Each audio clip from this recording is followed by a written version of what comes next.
빌립보서 4장 10절로 18절까지 말씀 통해서 하나님을 기쁘시게 한 것이란 점으로 함께 은혜를 나누시겠습니다.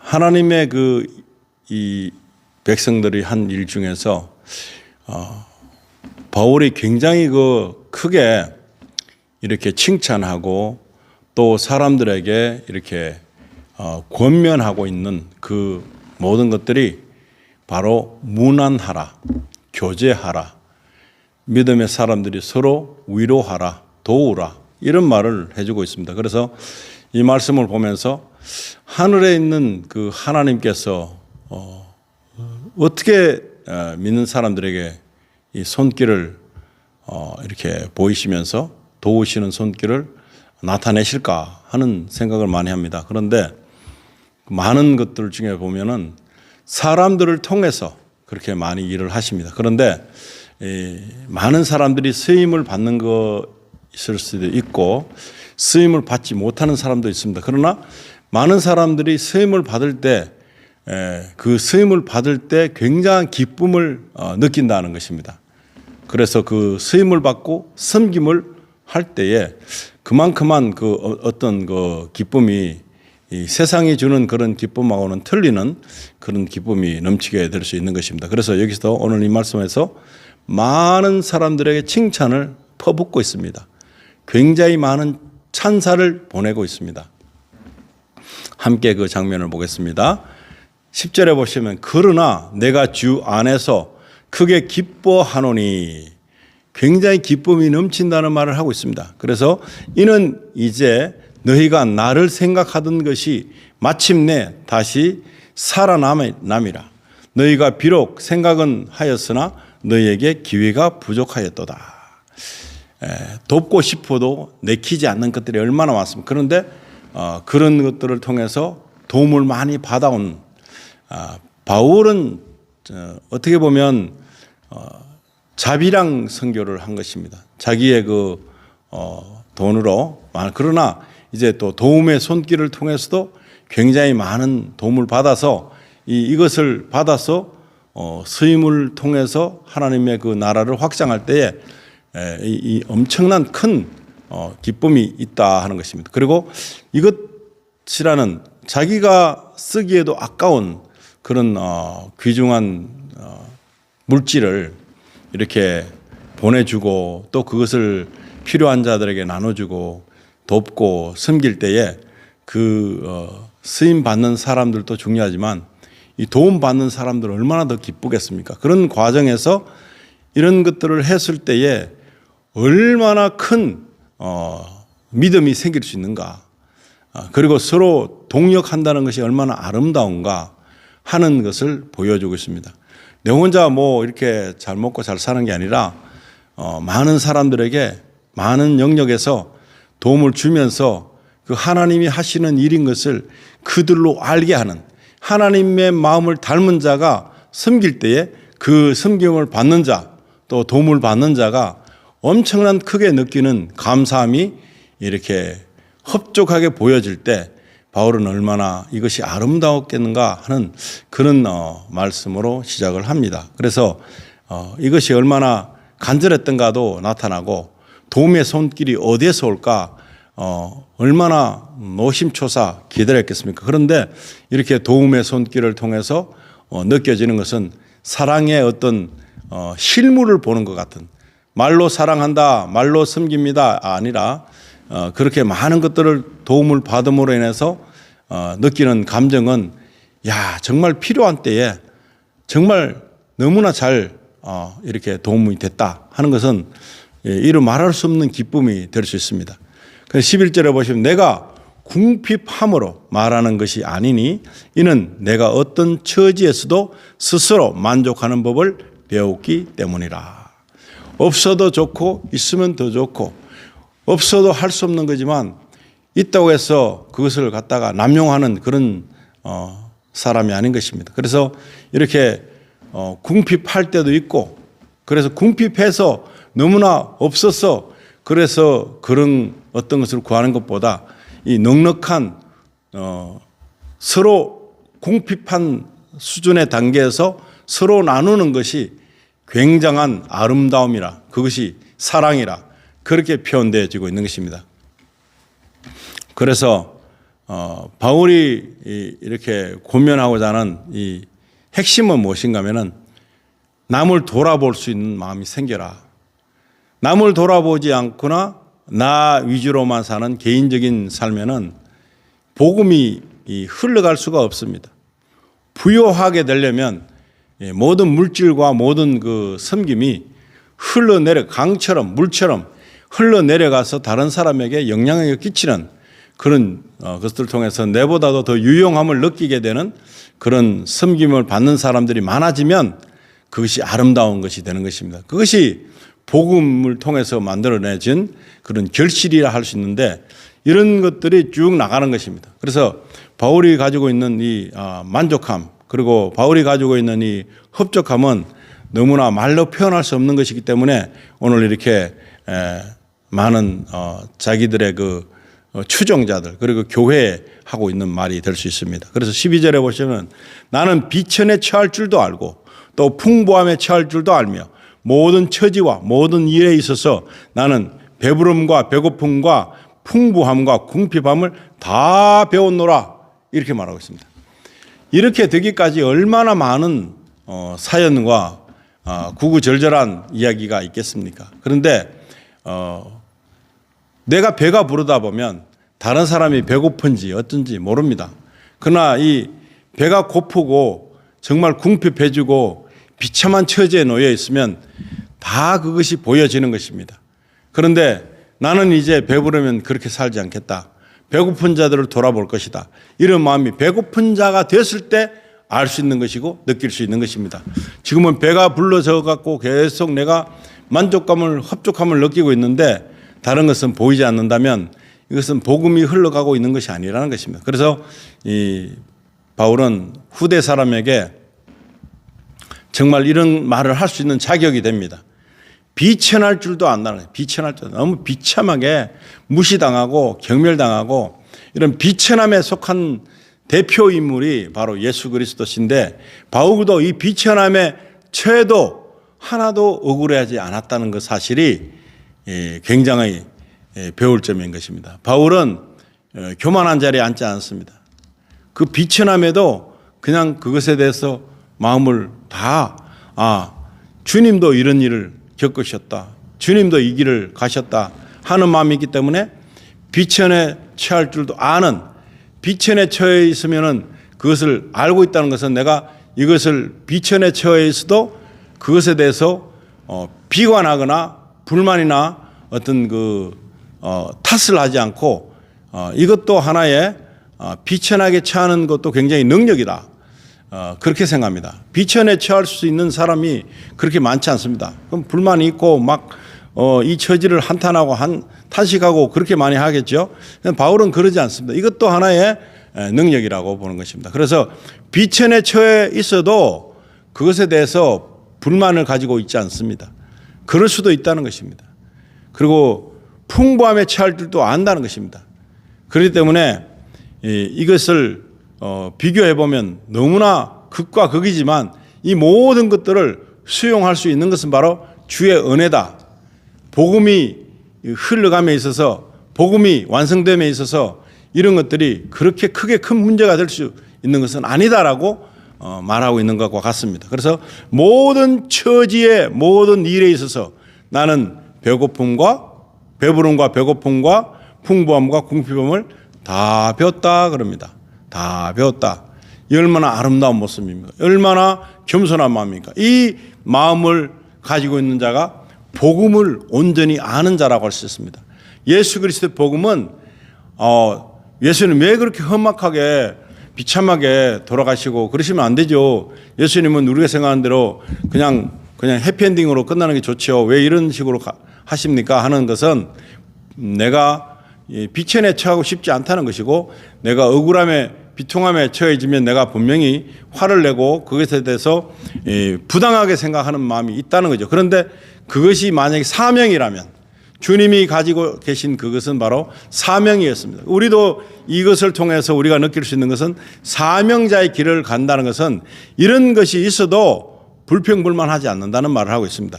이 얼마나 겸손한 모습이며 이것은 복음과 또 예수 그리스도의 은혜가 이 사람에게 있다는 뜻입니까? 이만큼 있다는 그 전제하에서 있기 때문에 이럴 수 있습니다.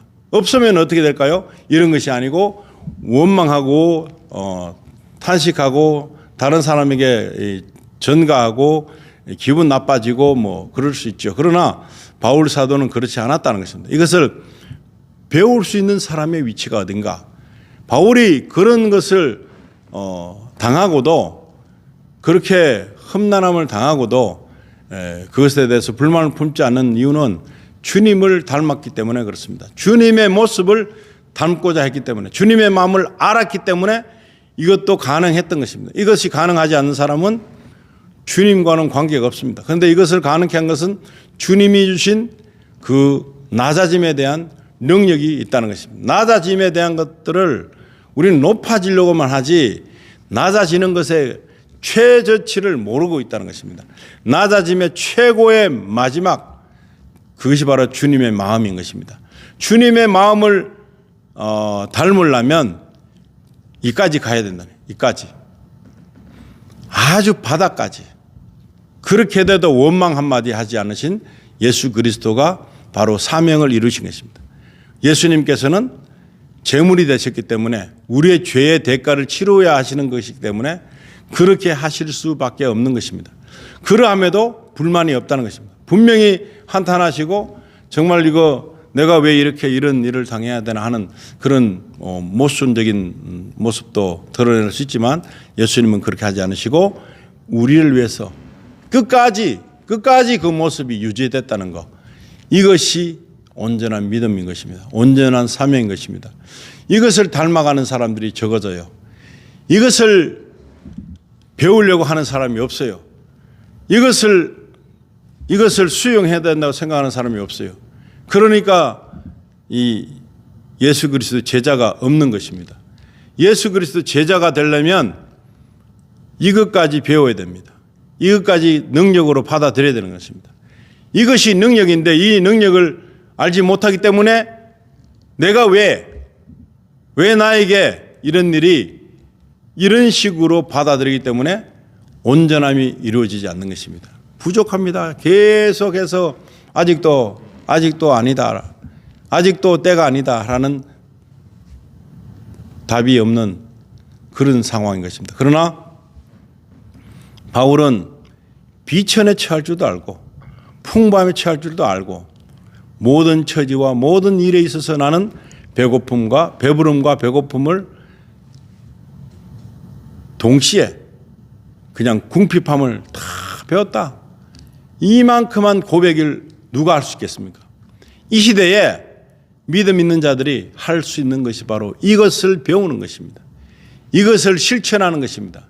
이것을 내가 능력으로 사명을 감당하는 것입니다. 이러지 않기 때문에 어떻게 됩니까? 배고픈 처지에 놓이지 않고 배부름에 나를 내놓기 때문에 자꾸 모순이 생기는 것입니다. 자꾸 뭔가가 주세요.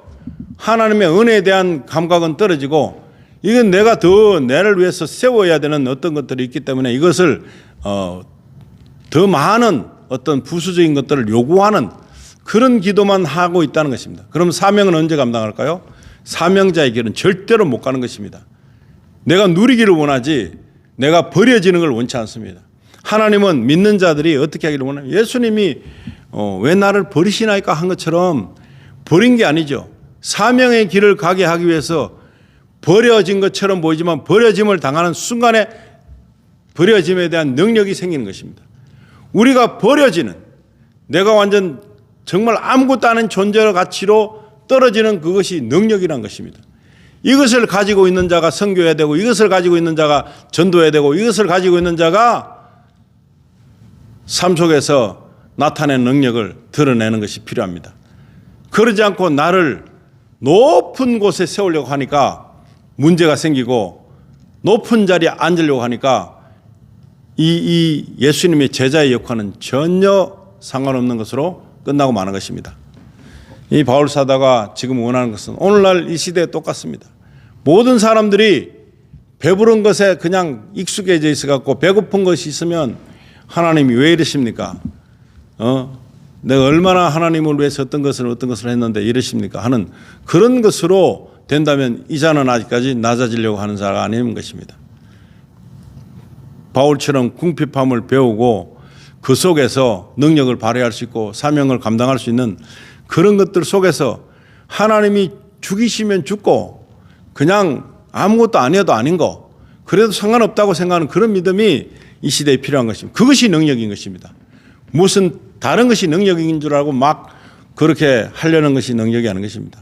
뭐 수천억을 가지고서 선교에 올라가서 사람들에게 모든 것을 채워주는 그것이 능력이 아니라 내 비천함 속에서도 하나님을 자랑하는 것이 내 비천한 삭막한 나의 이 형편 속에서도 하나님을 높일 수 있는 자가 바로 능력을 행하는 자가 되는 것입니다. 13절에 내게 능력 주시는 그리스도를 통하여 내가 모든 것을 할 수 있느니라. 할 수 있는 게 뭡니까? 할 수 있는 게 없어요. 비참하게 그냥 버림받은 자가 할 수 있는 게 무엇입니까? 감사하는 것입니다.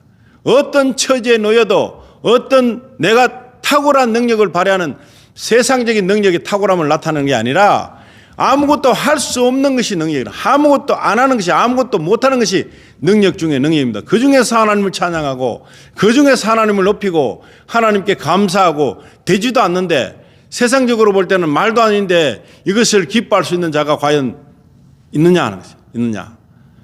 그게 능력입니다. 내게 능력 주시는 그리스도를 통하여 내가 모든 것을 할 수 있다. 능력 주시는 게 무슨 능력을 주시는 거예요? 내가 완전히 비천에 아주 그냥 찌들어진 그런 속에서도 하나님을 높일 수 있는 하나님 나를 이렇게 보살펴 주심을 감사합니다.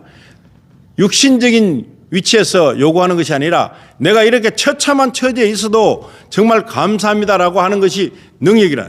많은 사람들은 이걸 다르게 해석합니다. 내게 능력 주시는 그리스도, 내가 모든 것을 할 수 있는 그런 엄청난 능력을 능력이라고 생각하는 그런 능력만을 바라보는 사람이라면 그리스도 제자는 될 수 없습니다. 세상적인 어떤 엄청난 어떤 상황은 일으킬지 몰라도 하나님의 복음에 대한 그 어떤 절실함과 그 한 영혼을 살아가는 데 있어서 그 낮아져 갖고 더 이상 나로 나타낼 수 없는 그런 엄청난 그 사람도 아닌 같은 벌레만도 못한 이라는 그 말도 쓸 수 없는 그런 위치에 있는 그 상황에서도 나는 하나님 아버지를 찬양합니다. 나는 그래도 하나님을 기뻐지게 할 수 있습니다. 이대로 내 모습 이대로 하나님을 높일 수 있습니다. 내가 바라는 것을 내가 다 그냥 리젝트 당하고 그냥 버림받듯이 다 그냥 무시당해도 그래도 나는 주님을 사랑합니다. 예수님이 나를 그러함에도 불구하고 나를 사랑하셔서 죽기까지 하신 그 예수님을 나는 내 주로 모시고 있는 것이 가장 큰 것입니다라고 고백하는 자를 찾습니다. 무슨 것을 대단한 존재가 되어서 막 드러내는 그런 위치가 아닌 것입니다. 세상과는 반대적인 것입니다. 그런데 세상과 똑같은 일을 하고 있는 것이 교회라고, 세상과 똑같은 높아지려고 하는 사람들이 모여 있는 것이 교회라고, 서로 내가 옳다고 아둥바둥 다투는 것을 그거를 즐기면서 예수님은 어디가 없고 성령님의 일하심은 도무지 상상할 수 없는 그런 일 속에서 그것을 능력이라고 생각하고 있다면 예수님 제자가 아닌 것입니다. 예수님 기뻐하지 않습니다. 그건 내게 능력 주시는 그리스도를 모르고 있는 것입니다. 내게 능력 주시는 그분은 내가 아무리 세상적으로 짓밟히고 낮아지고 비통함에 처해 있어도 주를 찬양할 수 있는 사람이면 되는 것입니다. 내가 뭔가를 원하고 내가 더 세상적으로 월등해지는 나의 어떤 존재 가치를 드러내는 것이 능력이 아니라는 사실을 알아야 됩니다. 많은 사람은 능력 그러면 대단한 사람이다. 그게 아닌 것입니다. 성경에서 말하는 능력은 최저의 바닥에서 주님을 바라보는, 주님밖에 없는 다른 어떤 것도 있지 않고 주님밖에 없는 그 존재가 주님을 찬양하는 것이 능력이다. 능력의 그 기준치가 다르다는 말씀을 하고 있습니다. 14절에 그러나 너희가 나의 환난에 동참하였으니 잘하였도다. 얼마나 큰 칭찬하고 있습니까? 내가 그런 사람이고 그런 사람을 찾고 있는데 너희들이 나의 환난에 동참하니까 정말로 잘했다. 세상적으로 반대가 하는 너희들의 모습이 아름답다. 칭찬하고 있는 것입니다. 15절에는 빌립보인들아 너희도 알거니와 복음의 초기에 내가 마케도니아에서 나올 때에 나와 더불어 주고받는 일에 참여한 교회가 너희밖에 없었느니라. 얼마나 어려울 때, 참 힘들었을 때 작은 성의를 보인 그 빌립보인들이 칭찬을 듣고 있습니다. 많은 사람들이 책망을 많이 들었습니다. 그러나 바울은 칭찬만 하는 사람이 아니었습니다. 그런데도 불구하고 빌립보인들의 그 진중함과 그 소박함에 높이 평가하고 있는 것입니다. 정말 대단하구나. 정말 그런 것이 필요하다. 큰 것을 주고 엄청난 거는 정말 필요를 조금이라도 채워주는 것이 얼마나 아름다운 것인지 모른다. 그래도 이 하려는 마음이 어디냐. 이런 식으로 바울이 이렇게 굉장히 칭찬해주고 있으면서 그들도 비참한 과정에서 그런 일을 감당했다고 하는 것을 엿볼 수 있는 모습이라고 할 수 있습니다. 16절에 이는 데살로니가에 있을 때에도 너희가 한두 번 나의 쓸 것을 보내주었습니다. 이 기막힌 이야기입니다. 쓸 것이 큰 거 있겠습니까? 아주 작은 것이라도 정성껏 그렇게 필요를 충당해 준 그들의 그 손길이 굉장히 고마웠던 것입니다. 엄청나게 고마움을 느낀 바울이 이렇게 표현하는 것입니다. 많이 있는 사람들에게는 그거 괜찮지만 없는 중에도 보살핌을 줬던 그들에게 너무나 큰 고마움을 표현하고 있는 것입니다. 바닥 같은 인생에 정말 절망밖에 없는데 그래도 하나님의 사랑을 이렇게 전할 수 있고 쓸 것을 보내줌으로 말미암아 그래도 엄청난 고마움이 있다는 것을 표현하고 있는 것입니다. 이게 어딥니까? 굉장히 중요한 것입니다. 그래서 17절에는 내가 선물을 구하고자 함이 아니라 너희의 회개의 풍성한 열매를 구하고자 함이니라. 얼마나 이게 축복하는 뜻인지도 모릅니다. 굉장한 하나님께서 너희가 그렇게 한 것을 그냥 보고만 계시지 않을 것이다라는 암시적인 그런 모습도 될 수 있어요. 하나님께서 이 작게 돕는 자에게 절대로 가만히 그냥 두지 않고 하나님께서 다 이렇게 보살펴 주실 것을 이렇게 예지하고 있는 것입니다. 그런데 얼마나 큰 고마움을 느꼈습니까? 이건 어마어마한 것이 아니라 작은 것에 나오는 그런 어떤 굉장한 신앙적인 섬김 그리고 도움을 준 손길의 섬김이 이렇게 귀한 것으로 성경에 기록이 됐다는 사실입니다. 18절에는 보면 마지막에 내게는 모든 것이 있고 또 풍부하니라. 바울이 뭐가 그렇게 모든 것이 있었겠습니까? 그런데 예수님만 계시면 다 있는 거죠. 그런데 모든 것이 있고 또 풍부하다 합니다. 나는 너희가 보낸 것을 에바브로디도로부터 받아서 풍족하게 되었다. 그렇게 대단한 어떤 것이 아닐지라도 이 보내온 정성을 이 마음을 크게 받은 것입니다.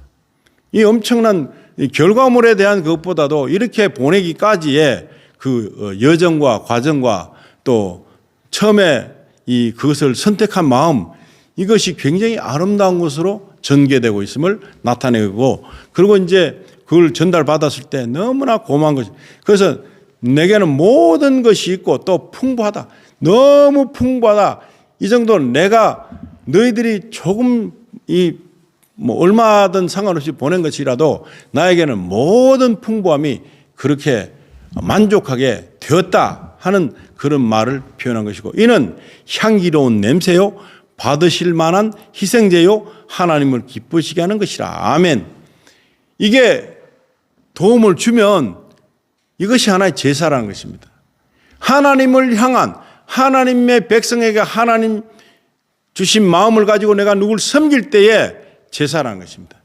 하나님께 드리는 향기로운 냄새와 같은 것이며 받으실 만한 희생제요 하나님을 기쁘시게 하는 것이다 라는 것입니다. 이것을 우리 놓치면 안 되는 것입니다. 사람들에게 필요한 걸 챙겨주는 그것이지만 그것이 우리가 하나님의 마음으로 전달했을 때 하나님의 사람에게 있어서 이것은 하나님이 보실 때는 향기로운 냄새, 구약 성경에서 굉장한 죄를 똘똘 뭉쳐갖고 그 제물에가 이 안수에서 그 제물을 죽여서 타는 냄새를 흠량하신 하나님께서 죄가 타니까 죄가 없어지니까 그것을 기뻐하면서 맡으셨다는 것입니다. 그거 왜 그럴까요? 하나님께서 죄를 미워합니다. 죄를 엄청 싫어하는데 그 죄가 태워져서 그 죄가 없어지는 것이 엄청나게 큰 것으로 작용이 된다는 거죠. 우리가 정말 가지고 있는 이 아름다운 마음이 이런 제사 지는 것보다 더 좋은 것으로 하나님께 드려진다는 것입니다. 그냥 사람에게 내가 있으니까 나눠주는 그거 정도가 아니라 향기로운 냄새요 받으실 만한 희생제요 하나님을 기쁘시게 하는 것이라 하는 것입니다. 이것이 얼마나 아름다운 것입니까? 이것을 이 제사와 비교한 것입니다. 하나님께 드리는 것처럼 보이는 것입니다.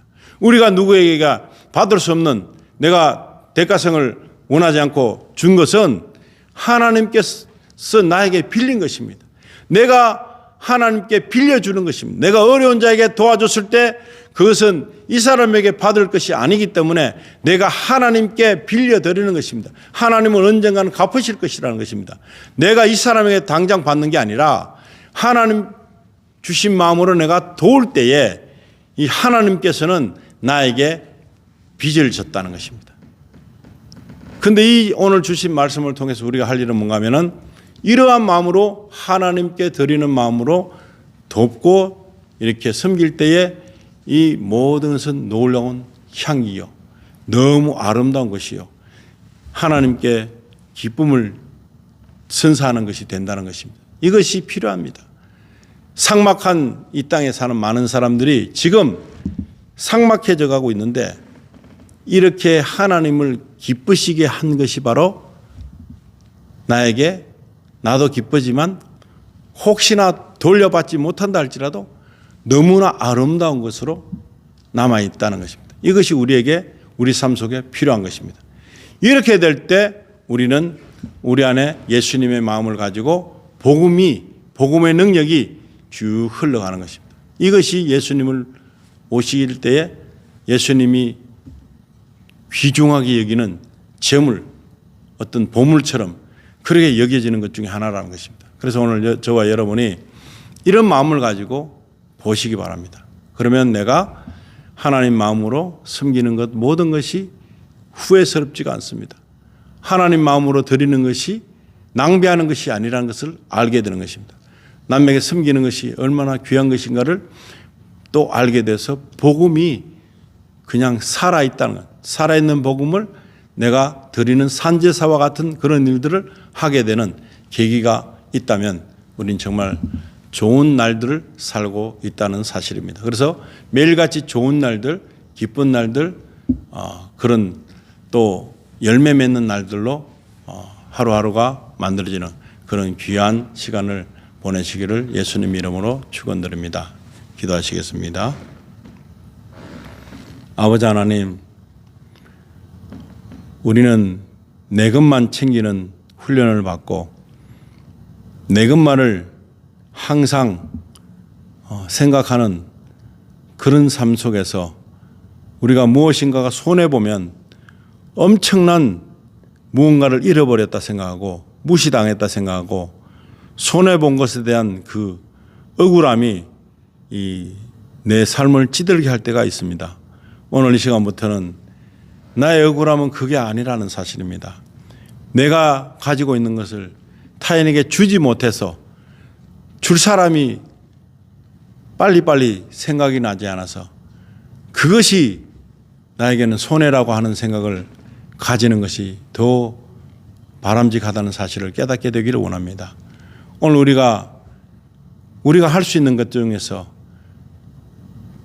가장 귀한 옥합을 깨서 예수님을 또 예수님께 바르고 머리로 발을 씻은 마리아처럼 우리의 삶이 가장 귀한 것으로 하나님께 드려서 하나님이 우리로 빚진 것처럼 우리의 삶이 그렇게 되길 원합니다. 복음이 전파되는 곳마다 마리아의 이야기를 빠뜨리지 말아야 했습니다.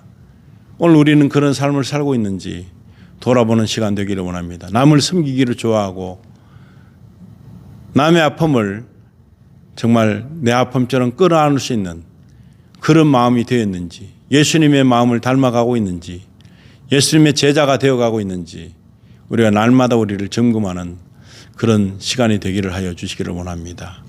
오늘 이 시간도 예수님이 나와 함께 하시고 성령께서 나와 함께 영원토록 나를 버리지도 떠나지도 않으시다 하는 것처럼 내 속에서 내 안에 계셔서 나는 성전이 되고 성령이 나 안에 계셔서 내가 온전히 하나님께 드려지는 예배로 날마다 하나님께 기쁨을 드리는 향기로운 것으로 제사 드리는 것처럼 우리의 옳은 행실이 향기로 남아서 하나님의 그 이름과 우리 하나님의 백성들이 온전히 영광을 누리는 그런 삶이 될 수 있도록 축복해 주시기를 간절히 원하며 우리를 살리시고 구원하신 우리 주 예수 그리스도 이름으로 기도드립니다. 아멘.